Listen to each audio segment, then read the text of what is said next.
العالمين والصلاة والسلام على سيد الأنبياء وخاتم المرسلين وعلى آله وصحبه ومن تبعهم بإحسان إلى يوم الدين.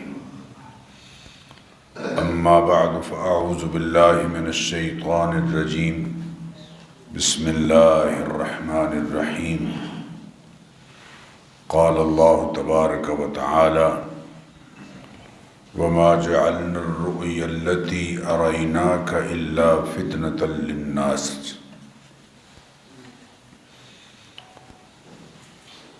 صدق اللہ العظیم.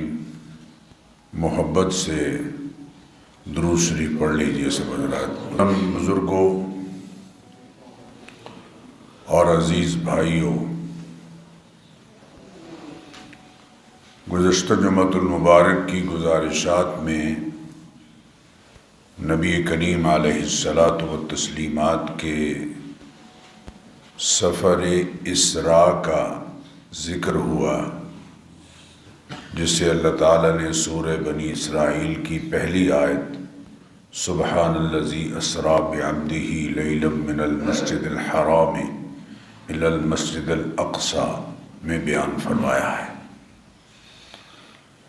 اس سفر کے دوران نبی اکرم صلی اللہ علیہ وسلم کو عالم برزخ اور جزا و سزا کے تمثیلی مشاہدات کرائے گئے،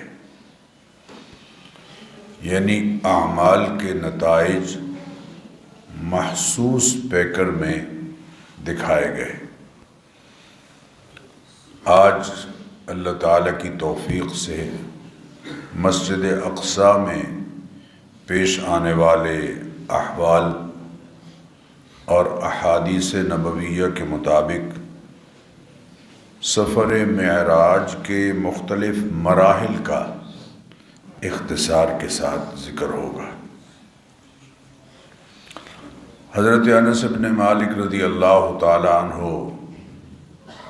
نبی اکرم صلی اللہ تعالی علیہ وسلم سے سفر معراج کا بیان اس طرح سے فرماتے ہیں کہ نبی کریم علیہ الصلاۃ والتسلیمات بیت المقدس پہنچے، براق سے اترے اور براق کو اس پتھر کے سوراخ میں باندھا جس میں انبیاء علیہم الصلاۃ والتسلیمات اپنی سواریاں باندھا کرتے تھے۔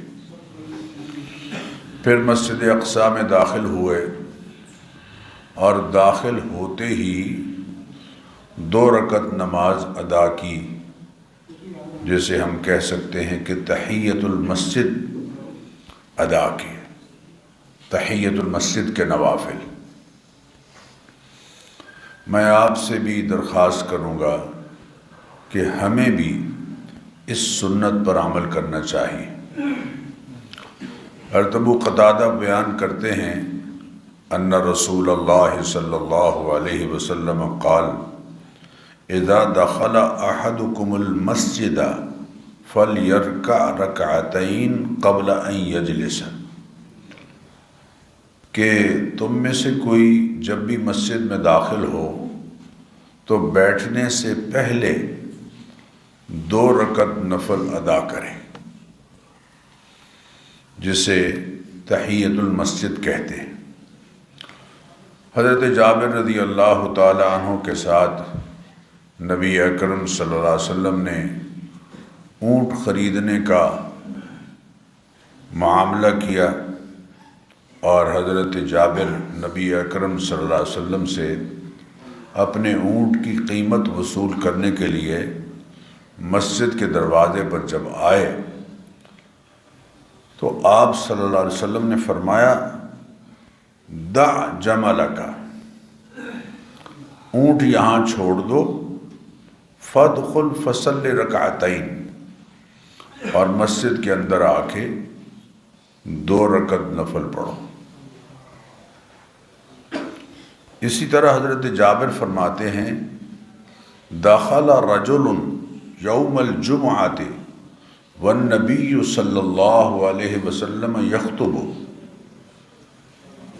فقال صلیت قال لا قال فصل رکعتین۔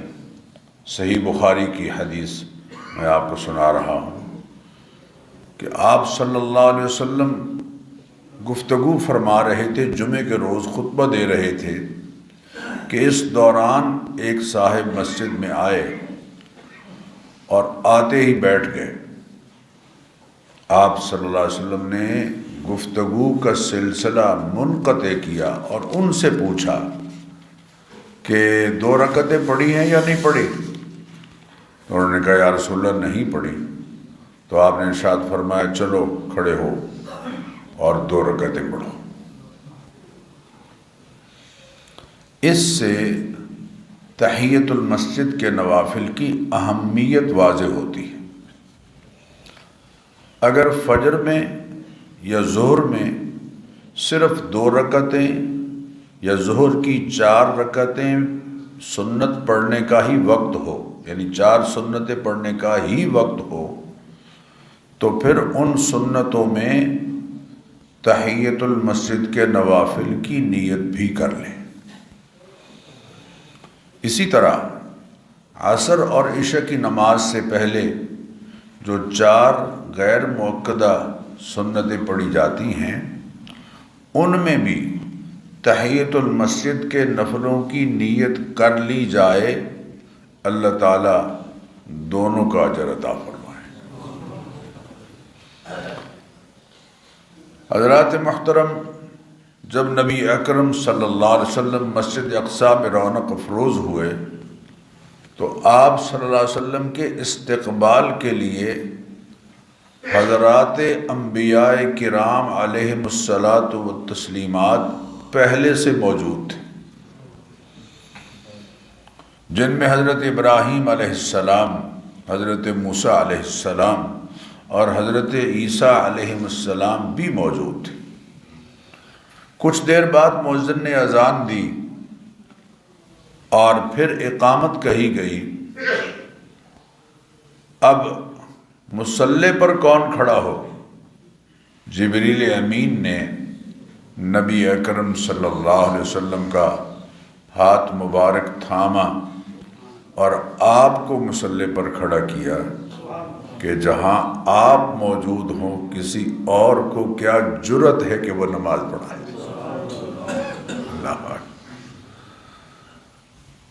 جب نماز سے فارغ ہوئے تو جبریل امین نے عرض کیا کہ جتنے انبیاء علیہم الصلاۃ والتسلیمات مبعوث ہوئے ہیں سب نے آپ کے پیچھے نماز پڑھی ہے۔ آپ صلی اللہ علیہ وسلم کی موجودگی میں کوئی اور نماز نہیں پڑھا سکتا سوائے اس کے کہ آپ نے خود اس کو مصلی پر کھڑا کیا ہو، جیسے سیدنا صدیق اکبر رضی اللہ عنہ جنہوں نے 17 نمازیں پڑھائیں آپ صلی اللہ علیہ وسلم کی موجودگی میں۔ اس کے بعد ارواح انبیاء علیہم الصلاۃ والتسلیمات سے تعارف کی تقریب ہوئی، یا آج کل کی زبان میں یوں کہہ لیجئے، سمجھانے کے لیے عرض کر رہا ہوں کہ استقبالیہ تقریب کا آغاز ہوا۔ اور استقبالیہ تقریب میں چند انبیاء علیہم الصلاۃ والتسلیمات نے بھی خطاب فرمایا۔ سب سے پہلے حضرت ابراہیم علیہ السلام نے اپنے خطاب میں اللہ تعالیٰ کی عنایات کا ذکر ان الفاظ میں کیا۔ یہ جو بات میں آپ سے عرض کر رہا ہوں سیرت کی کتابوں میں اس طرح سے موجود ہے۔ الحمدللہ الذی اتخذنی خلیلا وَأَعْتَانِي مُلْكًا عَظِيمًا وَجَعَلَنِي أُمَّةً قَانِتًا يُؤْتَمُّ بِي وَأَنْقَذَنِي مِنَ النَّارِ وَجَعَلَهَا عَلَيَّ بَرْدًا وَسَلَامًا۔ میں اللہ تعالیٰ کی حمد و ثنا کرتا ہوں جس نے مجھے خلیل بنایا ہے، جس نے مجھے پوری امت یعنی پیشوا بنایا ہے، اللہ کی ذات عالی کی طرف یکسو ہونے والا بنایا ہے، ایسی ہستی بنایا ہے جس کی پیروی کی جائے گی، اور آگ کو مجھ پر ٹھنڈا کیا اور اسے میرے لیے سلامتی والی، امن والی، ٹھنڈی بنا دیا۔ انعام ذکر کیا، اور یہ سارے انعامات وہ ہیں جو قرآن کریم میں اللہ تعالیٰ نے ذکر فرمائے ہیں مختلف صورتوں میں۔ پھر حضرت داؤد علیہ السلام نے خطاب فرمایا، اللہ تعالیٰ کے انعامات کا ذکر فرمایا، الحمدللہ الذی جعل لی ملکا عظیما وعلمنی الزبور وألن لی الحدید وسخر لی الجبال یسبحن والطیر وأعطانی الحکمت وفصل الخطاب۔ اللہ تعالیٰ کے انعامات کا، ان انعامات کا ذکر کیا جو قرآن کریم میں مذکور ہیں۔ اللہ نے مجھے زبور سکھائی، اللہ نے مجھے عظیم سلطنت عطا فرمائی، اللہ نے لوہا میرے لیے نرم کر دیا، پہاڑ اور پرندے میرے ساتھ اللہ کی تسبیح کر رہے ہیں۔ پھر حضرت سلیمان علیہ السلام نے خطاب میں اللہ تعالیٰ کے انعامات کا ذکر کیا۔ میں ساری بات اس لیے نہیں سنا رہا کہ کہیں وقت جو ہے وہ اسی میں گزر نہ جائے۔ پھر حضرت عیسیٰ علیہ السلام نے اللہ تعالیٰ کے انعامات کا ذکر فرمایا، اور جب سارے یعنی یہ ممتاز انبیاء علیہم السلام اللہ تعالیٰ کے انعامات کا ذکر کر چکے، تو پھر اللہ تعالیٰ نے اپنے حبیب کریم علیہ الصلاۃ والتسلیمات کو یہ شرف بخشا کہ اب وہ خطاب فرمائے۔ آپ نے گفتگو کا آغاز اس سے کیا کہ الحمدللہ الذی ارسلنی رحمتا للعالمین، میں اللہ کا شکر ادا کرتا ہوں جس نے مجھے رحمت للعالمین بنا کے بھیجا، وکافۃ للناس بشیرا ونذیرا، اور ساری کائنات کے لیے مجھے بشیر اور نذیر بنا کر بھیجا ہے، وانزل علی الفرقان فیہ بیان لکل شیء، اور مجھے اللہ تعالیٰ نے فرقان عطا فرمائی، قرآن کریم حق اور باطل کے درمیان فرق کرنے والی کتاب، کہ جس میں تمام حقائق اور اصول اللہ تعالیٰ نے بیان فرما دیے۔ وجعل امتی هم الاولین والآخرین، اور اللہ تعالیٰ نے میری امت کو درجے کے لحاظ سے پہلی اور آنے والی کے لحاظ سے آخری بنایا ہے۔ سبحان اللہ۔ وشرح لی صدری ووضع عنی وزری ورفع لی ذکری وجعلنی فاتحا وخاتما۔ جب ساری گفتگو نبی کریم علیہ الصلاۃ والتسلیمات کر چکے تو حضرت ابراہیم علیہ السلام نے تمام انبیاء علیہ السلام سے خطاب کرتے ہوئے فرمایا، بہذا فضلکم محمد صلی اللہ علیہ وسلم، یہ وہ امتیازی شان ہے جس کی وجہ سے تم سب پر اللہ نے محمد کو فضیلت عطا فرمائی ہے۔ سبحان اللہ۔ اس اعزازی تقریب سے فارغ ہو کر نبی کریم علیہ الصلاۃ والتسلیمات کا جو اگلا سفر ہے وہ عروج الی السماوات ہوا، یعنی آسمانوں کی طرف جانا۔ حضرت ابو سعید خدری فرماتے ہیں کہ میں نے خود نبی کریم علیہ الصلاۃ والتسلیمات سے سنا، آپ صلی اللہ علیہ وسلم فرما رہے تھے، لما فرغت مما کان فی بیت المقدس اتی بالمعراج ولم ارى شیئا قط احسن منہ۔ جب بیت المقدس کی تقریبات سے میں فارغ ہوا تو میرے لیے ایک سیڑھی لائی گئی، میں نے کائنات میں آج تک اس سے زیادہ سیڑھی نہیں دیکھی۔ فَأَسْعَدَنِي بِي فِيهِ صَاحِبِي، تو جبریل امین نے مجھے اس سیڑھی پہ بٹھایا، حَتَّى انْتُهِيَ بِي إِلَى بَابٍ مِّنْ أَبْوَابِ السَّمَاءِ يُقَالُ لَهُ بَابُ الْحَفَظَةِ، یہاں تک کہ اللہ تعالیٰ نے مجھے اس آسمانی دروازے تک پہنچا دیا جس کو باب الحفظہ کہتے ہیں۔ پہلے آسمان پر پہنچے، دربان نے پوچھا جبریل سے کہ آپ کے ہمراہ کون ہیں؟ انہوں نے بتایا کہ محمد الرسول اللہ صلی اللہ علیہ وسلم کی ذات کریمہ ہیں۔ کیا انہیں بلانے کے لیے کوئی پیغام بھیجا گیا تھا؟ جی ہاں، پیغام بھیجا گیا۔ دروازہ کھلا، دربان نے خوش آمدید کہا۔ پہلے آسمان پر حضرت آدم علیہ السلام سے ملاقات ہوئی، دوسرے پر حضرت یحییٰ اور حضرت عیسیٰ علیہ السلام، تیسرے پر حضرت یوسف علیہ السلام، چوتھے آسمان پر حضرت ادریس علیہ السلام، پانچویں پر حضرت ہارون علیہ السلام، چھٹے پر حضرت موسیٰ علیہ السلام اور ساتویں پر حضرت ابراہیم علیہ السلام سے ملاقات۔ استقبال دیکھیں کس شان کے ساتھ ہو رہا ہے، سبحان اللہ۔ حضرت ابراہیم علیہ السلام بیت المعمور کے ساتھ ٹیک لگائے بیٹھے ہیں۔ بیت المعمور فرشتوں کا قبلہ ہے اور وہ عین بیت اللہ کے اوپر ہے۔ اس میں ہر روز 70,000 فرشتے طواف کے لیے آتے ہیں، اور جو ایک مرتبہ آتا ہے اس کو پھر دوسری مرتبہ باری نہیں ملتی۔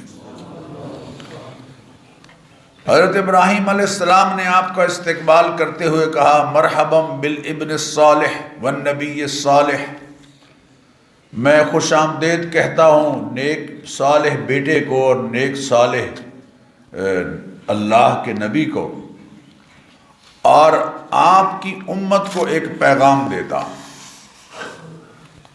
وہ پیغام ذرا غور سے سنیے، آپ کی طرف سے ہے۔ آپ نے فرمایا کہ اے محمد صلی اللہ علیہ وسلم، اپنی امت کو میرا سلام کہنا۔ سب کہہ دیں وعلیہم السلام، اور بتانا کہ جنت کی زمین مٹی بڑی زرخیز ہے، اور یہاں کا پانی میٹھا ہے، سیراب کرنے والا ہے۔ امت کے لوگوں، یہاں شجر کاری کرو، جنت میں شجر کاری کرو۔ اور جنت میں شجر کاری کیا ہے؟ ابراہیم علیہ السلام بتا رہے ہیں۔ سبحان اللہ کہیں گے، جنت میں ایک درخت لگے گا، کہہ دیجئے سبحان اللہ۔ الحمدللہ کہیں گے، جنت میں ایک درخت لگے گا، کہہ دیجئے الحمدللہ۔ لا الہ الا اللہ کہیں گے، جنت میں ایک درخت لگے گا، لا الہ الا اللہ۔ اللہ اکبر کہیں گے، جنت میں ایک درخت لگے گا۔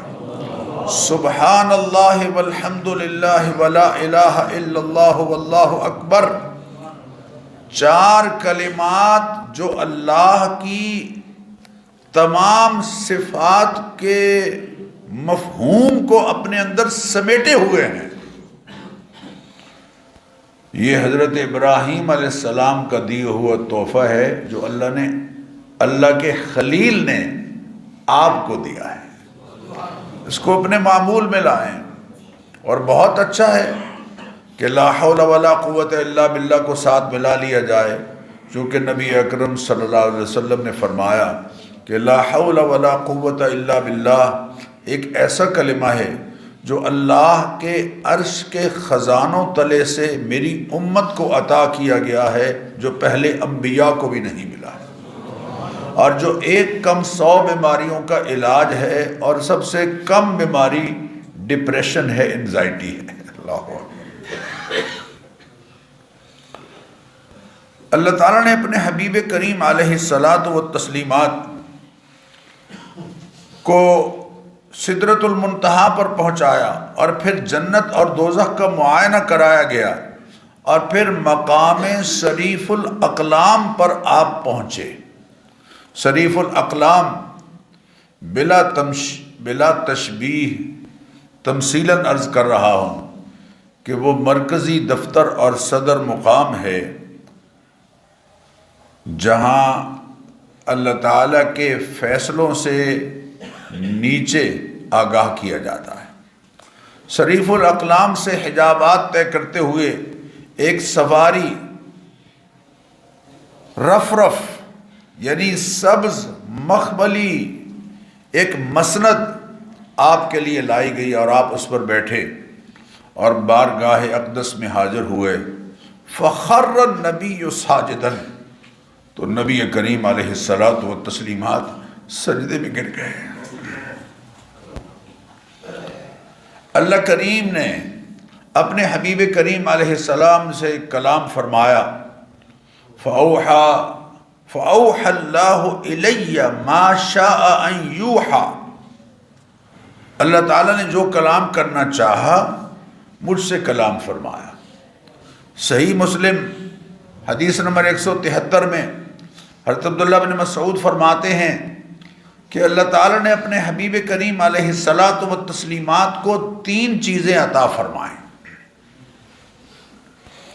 فَأُعْطِيَ رسول اللہ صلی اللہ علیہ وسلم ثلاثاً، یہ ہیں وہ تحفے جو معراج میں، سفر معراج میں اللہ نے اپنے حبیب کریم علیہ السلام کے ذریعے سے اس امت کو عطا فرمائے۔ فَأُعْطِيَ رسول اللہ صلی اللہ علیہ وسلم ثلاثاً، نبی کریم علیہ الصلاۃ والتسلیمات کو 3 چیزیں عطا کی گئیں۔ نمبر 1، اعطیہ الصلوات الخمس، 5 نمازیں۔ دیگر تمام احکام زمین پر جبریل امین کو بھیج کر اللہ نے عطا فرمائے۔ نماز کا درجہ یہ ہے کہ اللہ نے یہ عطا کرنے کے لیے خود حبیب کو اپنے ہاں بلایا۔ نماز کے عمل کو معمولی نہ سمجھیے،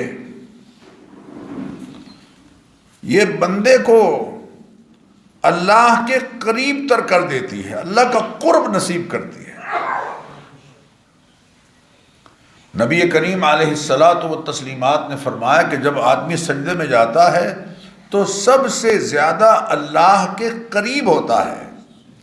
اسی لیے قرآن کریم میں فرمایا کہ اے حبیب سجدہ کر اور اقترب، میرے اور قریب ہونا۔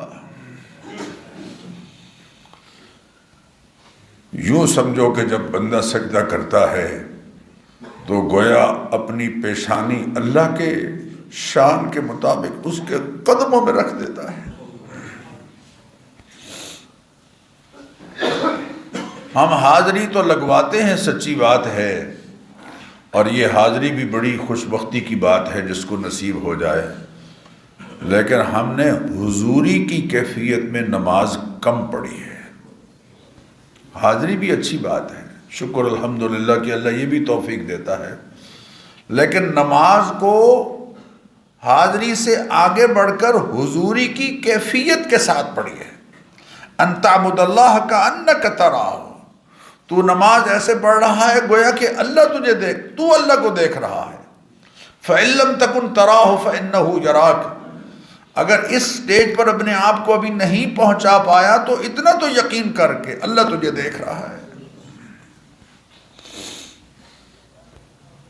اللہ اکبر۔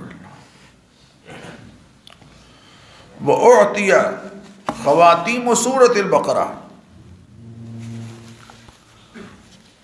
ایک تو نماز عطا ہوئی اور دوسرے سورہ بقرہ کی آخری 2 آیات، جس میں ہے تو دعا لیکن دراصل بشارت ہے تو دعا۔ آپ پڑھتے رہتے ہیں سورہ بقرہ کی آخری 2 آیات، لا یکلف آمن الرسول بما انزل الیہ من ربہ والمؤمنون کل آمن باللہ وملائکتہ وکتبہ ورسلہ لا نفرق بین احد من رسلہ۔ انبیاء علیہم الصلاۃ والتسلیمات پر ایمان لانے میں ہم کبھی فرق نہیں کریں گے، ہم سب کو مانیں گے۔ تمام سچے انبیاء علیہم السلام پر ایمان لانا اور ان کی نبوت و رسالت کو تسلیم کرنا، یہ ہمارے ایمان کا تقاضا ہے۔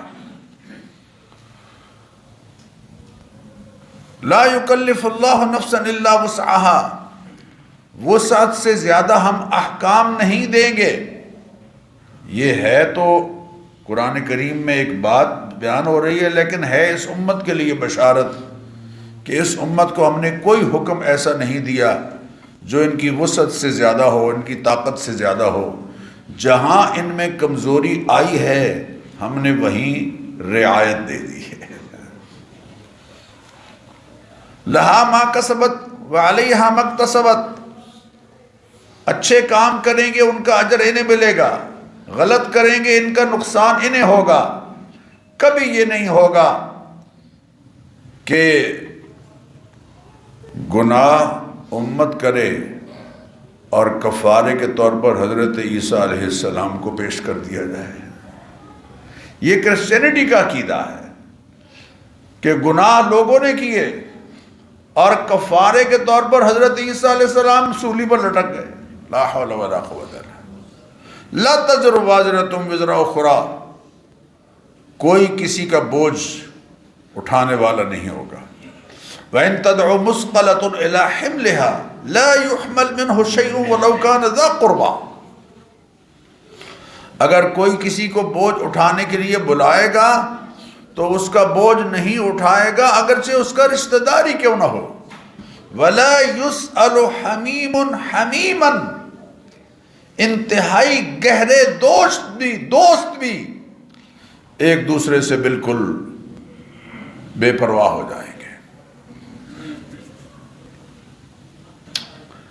یوم یفر المرء من اخیہ وامہ وابیہ وصاحبتہ وبنیہ، اس دن آدمی اپنے باپ سے، اپنے بھائی سے، اپنی ماں سے، اپنی بیوی سے، سب سے بالکل الگ الگ ہو جائے گا۔ لِكُلِّ امْرِئٍ مِّنْهُمْ يَوْمَئِذٍ شَأْنٌ يُغْنِيهِ، ہر آدمی اس پوزیشن میں ہوگا کہ وہ حالت اس کو دوسروں سے بالکل بے پرواہ کر دے گی۔ ربنا لا تؤاخذنا ان نسینا او اخطانا، اب دعا پر غور کیجئے، اے ہمارے پروردگار، لا تؤاخذنا ان نسینا او اخطانا، اگر ہم سے کوئی بھول ہو جائے یا خطا ہو جائے ہم پر گرفت نہ کرنا۔ ہے دعا لیکن بشارت ہے اس امت کے لیے کہ جو خطا کے غیر ارادی طور پر تم سے کوئی غلطی ہو جائے گی یا بھول کر ہو جائے گی، ہم اس پر تمہاری گرفت نہیں کریں گے۔ اللہ۔ اور ایک بزرگ نے بڑی اچھی بات فرمائی کہ گناہ جب بندہ کر رہا ہے تو چاہے غور سے ہی کر رہا ہو لیکن ہے تو اس کی خطا، کیونکہ اللہ کی نافرمانی کر رہا ہے۔ ربنا ولا تحملنا ما لا طاقت لنا بہ، اے اللہ کوئی ایسا حکم جاری نہ کیجئے جو ہم جس کو برداشت نہ کر سکے، ہماری طاقت سے باہر ہو۔ ہے دعا لیکن بشارت ہے کہ تمہاری طاقت سے باہر کوئی تمہیں حکم نہیں دیا جائے۔ واعف عنا، پروردگار ہمیں معاف کر دیجئے۔ واغفر لنا، بخش دیجئے، درگزر کیجئے، بخش دیجئے۔ ورحمنا، رحم کیجئے۔ انت مولانا، آپ ہمارے مولا ہیں۔ ہے دعا کے کلمات لیکن ہے بشارت کہ ہم رحم کریں گے، ہم معاف کریں گے، اس لیے کہ ہم تمہارے مولا ہیں۔ وہ جو اللہ تعالیٰ نے قرآن کریم میں فرمایا نا کہ وَلَوْ يُؤَاخِذُ اللَّهُ النَّاسَ بِمَا كَسَبُوا مَا تَرَكَ عَلَى ظَهْرِهَا مِن دَابَّةٍ، اگر لوگوں کے کرتوتوں پر اللہ ان کو پکڑنا شروع کر دے تو زمین پر کوئی چلنے والا نہ رہے۔ یہاں مفسرین نے لکھا ہے کہ بندہ گناہ کرتا چلا جاتا ہے، اللہ تعالیٰ سے توبہ کرتا ہے تو اللہ اس کو معاف کرتے چلے جاتے ہیں۔ اللہ اکبر۔ اور تیسرا انعام جس پر غور کیجئے، معراج کے سفر میں اللہ کے حبیب صلی اللہ علیہ وسلم کو جو تیسری چیز اس امت کے لیے عطا کی گئی وہ یہ کہ وَغُفِرَ لِمَن لَّمْ يُشْرِكْ بِاللَّهِ مِنْ أُمَّتِهِ شَيْئًا الْمُقْحِمَاتِ، کہ باقی تمام تباہ کرنے والے گناہ معاف کر دیے جائیں گے، لیکن شرط یہ ہے کہ شرک نہ کریں، سوائے شرک کے۔ یعنی گویا سفر معراج میں اللہ نے اس امت کو یہ خوشخبری دی ہے کہ دیکھو شرک نہ کرنا. لو اتیتنی بقراب الارض خطایا، اے میرے بندے، حدیث قدسی ہے میں آپ کو سنا رہا ہوں، اے میرے بندے لو اتیتنی بقراب الارض خطایا، اگر تو میرے پاس اس حال میں آئے کہ زمین اور آسمان کے درمیان جتنی خلا ہے اس خلا کو تو نے گناہوں سے بھر دیا ہو، ثم لقیتنی، پھر مجھے اس حال میں ملے کہ لا تشرک بی، تو نے میرے ساتھ شرک نہ کیا ہو، لاتیتک بقراب الارض مغفرۃ، تو میں اتنی ہی بڑی گٹھڑی تجھے بخشش کی عطا کر دوں. شرک اللہ کی غیرت پر ڈاکہ ہے، یہ اللہ کے ہاں قبول نہیں ہے. ان اللہ لا یغفر ان یشرک بہ ویغفر ما دون ذلک لمن یشاء، قرآن کریم کے الفاظ. ہاں اگر شرک ہو گیا اور توبہ کی اس پر، تو توبہ تو سارے گناہوں کو مٹا دیتی ہے، حتیٰ کہ کفر کو بھی مٹا دیتی ہے. التائب من الذنب کمن لا ذنب لہ، گناہ سے توبہ کرنے والا ایسے ہو جاتا ہے گویا اس نے گناہ کیا ہی نہیں. شرک توبہ سے بھی معاف ہو جائے گا، یقیناً توبہ سے معاف ہوگا. کبائر گناہ توبہ سے معاف ہوتے ہیں. خیر، حضرت سیدنا ابو ہریرہ رضی اللہ تعالی، میں آپ سے پھر دوبارہ عرض کروں گا کہ یہ تین جو تحفے ہیں ان کی قدر کیجئے. نماز کی قدر، سورہ بقرہ کی آخری 2 آیات، اور یہ خوشخبری کہ شرک نہیں کرو گے تو تمہارے لیے بخشش ہو ہی جائے گی، یعنی ہمیشہ جہنم میں نہیں رہیں گے، بلکہ اللہ اپنے کرم اور فضل سے ویسے بھی معاف کر دیں تو قادر مطلق ہے. حضرت ابو ہریرہ رضی اللہ عنہ فرماتے ہیں کہ نبی کریم علیہ الصلاۃ والتسلیمات نے اللہ تعالیٰ کے ساتھ، اللہ تعالیٰ کے حضور میں جب حاضری دی تو اللہ نے اپنے حبیب کریم علیہ السلام سے جو کلام فرمایا، حضرت ابو ہریرہ نے وہ الفاظ ایک حدیث میں بیان فرمائے ہیں. فقال له ربه، کہ اللہ تعالیٰ نے اپنے حبیب کریم علیہ الصلاۃ والتسلیمات سے فرمایا، قد اتخذتک خلیلا وحبیبا، اے پیارے میں نے آپ کو خلیل بھی بنایا ہے، حبیب بھی بنایا ہے. اور حبیب سب سے اونچا درجہ ہے، خلیل سے بھی اونچا، کلیم سے بھی اونچا. اللہ اکبر. وارسلتک الی الناس کافۃ بشیرا ونذیرا، اور میں نے آپ کو پوری انسانیت کی طرف خوشخبری سنانے والا اور برے اعمال کے نتائج سے آگاہ کرنے والا بنا کے بھیجا ہے. وشرحت لک صدرک، اور میں نے آپ کا سینہ کھول دیا ہے. ووضعت عنک وزرک، اور آپ کے سارے بوجھ آپ سے اتار دیے ہیں. ورفعت لک ذکرک، اور آپ کے ذکر کو میں نے بلند کر دیا ہے. فلا اذکر الا ذکرت معی، جہاں میرا ذکر ہوگا وہاں آپ کا بھی ذکر ہوگا. اشہد ان لا الہ الا اللہ کے بعد کیا کہتے ہیں؟ اشہد ان محمد رسول اللہ. وجعلت امتک خیر امت اخرجت للناس، اور آپ کی امت کو میں نے بہترین امت بنایا ہے جو انسانیت کے لیے نکالی گئی ہے. وہ ربعی نے کہا تھا کہ ہم آئے نہیں ہیں، ہم بھیجے گئے ہیں لنخرج العباد من عبادت العباد الى عبادت رب العباد، تاکہ انسانوں کی غلامی سے نکال کر اللہ کی بندگی میں لائیں. ہم بھیجے گئے ہیں، یہ امت بھیجی گئی ہے. یہ اس امت کا جو دین ہے وہ دین تبلیغ ہے. کرسچینٹی دین تبلیغ نہیں ہے، جیوازم تبلیغ دین نہیں ہے، تبلیغی دین نہیں ہے.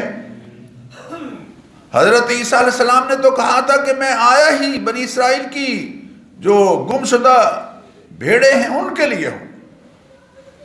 وجعلت امتک وسطا، اور اے حبیب میں نے آپ کی امت کو متوسط بنایا، معتدل بنایا، اور احکام کے حوالے سے درمیانی امت بنایا۔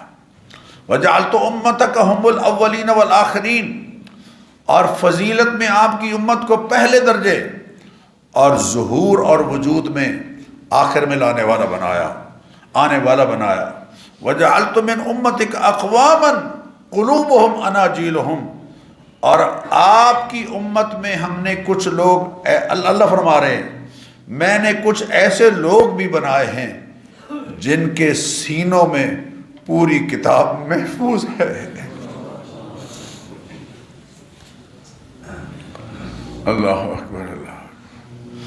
میں نے تو ایک بات کہی تھی کہ کفار قرآن کریم کو جلا رہے ہو، جاؤ پوری دنیا سے اگر قرآن کریم کا نسخہ مٹا بھی دو گے، ہٹا بھی دو گے، پھر بھی تمہارے اس مذموم عمل کی مذمت کے لیے ایک 15 سالہ نوجوان حافظ قرآن کافی ہے۔